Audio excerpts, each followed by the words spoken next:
સુરત શહેર સાયબર ક્રાઇમને મોટી સફળતા હાથ લાગી છે। નોકરીની લાલચમાં સુરત સહિત ભારતના વિવિધ રાજ્યોમાંથી 40 જેટલા યુવાનોને થાઇલેન્ડના રસ્તે મ્યાનમારમાં મોકલી ખોટી રીતે બંધક બનાવવામાં આવ્યા હોવાની ચોંકાવનારી ઘટના પ્રકાશમાં આવી છે।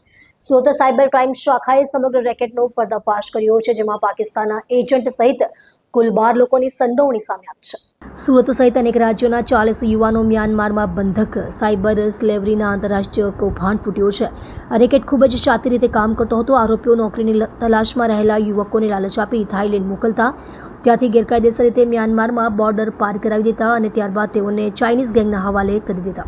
આવા યુવાનો પાસેથી ફરજિયાત રીતે ઓનલાઈન ફ્રોડ, સ્પામ કોલ્સ અને અન્ય ક્રિમિનલ પ્રવૃત્તિઓ કરાવવામાં આવતી હતી। સુરત સાયબર ક્રાઇમ બ્રાન્ચની તપાસ દરમિયાન 3 આરોપીઓને ઝડપી લીધા છે। તેમાં પંજાબના નાગરિક નિપેન્દ્ર ઉર્ફે નીરવ ચૌધરી, પ્રીત કમાણી અને સુરતના વિઝા એજન્ટ આશિષ રાણાનો સમાવેશ થાય છે। આરોપીઓ દરેક યુવાન પાસેથી વિદેશ મોકલવા માટે રૂપિયા 40,000 થી 50,000 સુધીનું કમિશન વસૂલતા હતા। તપાસમાં ખુલ્યું છે કે સમગ્ર રેકેટ છેલ્લા 1.5 વર્ષથી સતત ચાલી રહ્યું હતું અને તેમાં વિવિધ રાજ્યોના યુવાનોને શિકાર બનાવવામાં આવ્યા હતા। અત્યાર સુધીમાં લગભગ 40થી વધુ યુવકોના મ્યાનમારમાં હોવાના અને તેમને ગેરકાયદેસર રીતે કામ કરવા મજબૂર બનાવવામાં આવ્યા હોવાના અહેવાલ છે। આ કેસની સૌથી ચોંકાવનારી બાબત એ રહી કે રેકેટની પાછળ એક પાકિસ્તાની એજન્ટનું કનેક્શન પણ હોવાનું ખુલ્યું છે।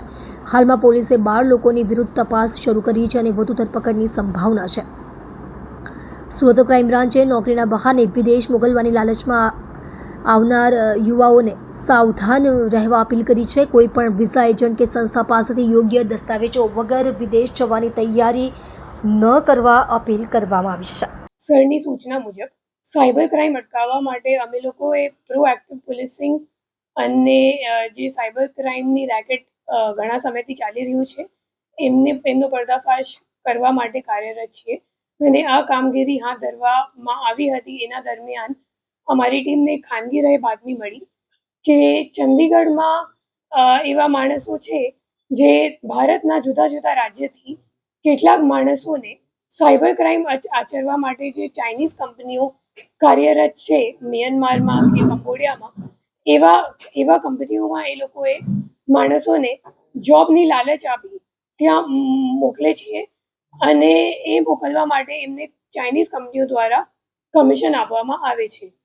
આ બાતમીના આધારે અમારી ટીમે ટેકનિકલ વર્કઆઉટ કરી અને પીઆઈ અનમોલ સલિયા અને પીઆઈ એસબી પઢેરિયાના નેતૃત્વમાં એક ટીમ ત્યાં મોકલવામાં આવી હતી।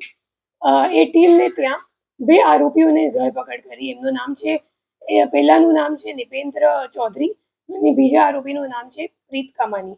એ બંને આરોપીઓને ઝડપી પાડવામાં આવ્યું હતું અને સુરત લાવીને અમે લોકો ઇન્ટેરોગેશન કર્યું। તેમના પાસેથી 2 મોબાઈલ ફોન અને 1 લેપટોપ કબજે લેવામાં આવ્યું છે। તેમના ઇન્ટેરોગેશન દરમિયાન ત્રીજો આરોપી જે વ્યારા ખાતે જેમનું મૂળ વતન વ્યારા છે, એમનું નામ છે આશિષ રાણા, એમને પણ ઝડપી પાડવામાં આવી ગયું છે। એ ગ્લોબલ ઇન્ટરનેશનલ સાયબર સ્લેવરીનું રેકેટ છે જેમાં ઘણા બધા એજન્ટો સંડોવાયેલ છે। એમાં આરોપીઓની એમો એમ છે કે એ લોકો પહેલાં તો જાતે પોતે મ્યાનમાર ખાતે અને ગેરકાયદેસર રીતે એ લોકો પહેલાં બેંકોક જાય અને જેમ બેંકોકથી રિવર ક્રોસ કરીને નદી ગેરકાયદેસર રીતે બોર્ડર ક્રોસ કરીને મ્યાનમાર અને ચાઇના બોર્ડર પર સ્થિત શાન એસ્ટેટ છે, જેમ મ્યાનમાર મિલિટરીના કંટ્રોલમાં આવે છે, એ એરિયામાં ઘણા બધા ચાઇનીઝ કંપનીઓ ચાલે છે। તો એ જે આરોપીઓ છે એ લોકો જાતે ત્યાં જઈ તાલીમ લઈ લીધી છે પહેલાં તો કે કેવી રીતે સાયબર ક્રાઇમ આચરવાનું, કે કેવી રીતે તમારે સોશિયલ મીડિયા પર ફેક આઈડી, છોકરીઓની આઈડી બનાવવાનું, પછી જાતે એવી રીતે સોશિયલ મીડિયા પર બતાવવાનું કે અમે લોકો ઘણા રીચ છીએ અને પછી એ મુજબ સોશિયલ મીડિયા પર જે રીચ નાગરિકો છે દુનિયાભરના, એમ નહીં ખાલી ભારતના, યુએસના કે બીજા કઈ દેશના પણ એ લોકો સિટીઝન્સને ટાર્ગેટ કરે છે અને એવા નાગરિકોને ટાર્ગેટ કરી એમના પાસેથી ઇન્વેસ્ટમેન્ટનું લાલચ આપી અને મોટા વળતરનું લાલચ આપી એમના પાસેથી કેવી રીતે પૈસા લઈ લેવાનું એવું સાયબર ક્રાઇમની તાલીમ એ લોકો ત્યાં લે છે ચાઇનીઝ ગેંગથી। પછી એ લોકો પરત આવી તે એ જ ચાઇનીઝ ગેંગ સાથે કાર્યરત થઈ એમના HR એક્ઝિક્યુટિવ તરીકે ભારતમાં કામ કરતા હતા અને ભારતથી અને બીજા વતન જેમ કે ઇથિયોપિયા અને પાકિસ્તાનના પણ માણસોને ત્યાં સાયબર ક્રાઇમ આચરવા માટે શું કહેવાય જોબની લાલચ આપી ત્યાં મોકલતા હતા.